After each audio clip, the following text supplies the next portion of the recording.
ఎవరైనా భర్త తన భార్య అందంగా ఉండాలని అనుకుంటాడు. అందమైన అమ్మాయిని చూసి పెళ్లి చేసుకుంటాడు. కానీ ఇక్కడో భర్త తన భార్య అందంగా ఉందన్న కారణంగా వికృత చర్యకు దిగాడు. ఈ వింత దారుణ ఘటన పశ్చిమ బెంగాల్ చోటు చేసుకుంది. అర్ధరాత్రి సమయంలో జరిగిన ఈ ఘటనతో ఆ భార్య భయపడిపోయింది. గట్టిగా కేకలు వేస్తూ బయటకు పరుగులు తీసింది.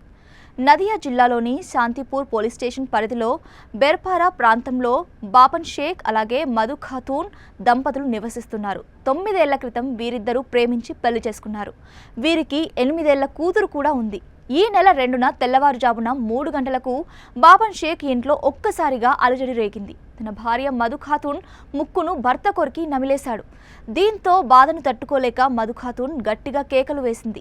బయటకు పరుగులు తీసింది. అయితే ఆమె వెంటబడిన భర్త వేలును కూడా కొరికే ప్రయత్నం చేశాడు. ఈ క్రమంలో ముక్కు, వేలికి తీవ్ర గాయాలయ్యాయి. అనంతరం భర్త నిర్వాకంపై మధు ఖాతూన్ పోలీస్ స్టేషన్లో ఫిర్యాదు చేసింది. తల్లి రేష్మా బేగంతో కలిసి పోలీస్ స్టేషన్కు వెళ్లిన మధు ఖాతూన్ భర్త మీద పోలీసులకు ఫిర్యాదు చేసింది.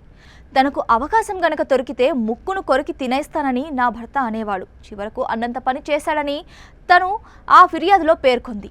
మరోవైపు తాను అందంగా ఉండడంతో ముఖంపై యాసిడ్ పోస్తానని తాగిన మత్తులో తన భర్త బెదిరించేవాడని పోలీసులకు బాధితురాలు తెలిపింది. దీంతో అతనిపై పోలీసులు కేసు నమోదు చేశారు. బాపన్ షేక్ను అరెస్ట్ చేసి కోర్టులో హాజరుపరిచారు. ఈ ఘటన స్థానికంగా చర్చనీయాంశంగా మారింది.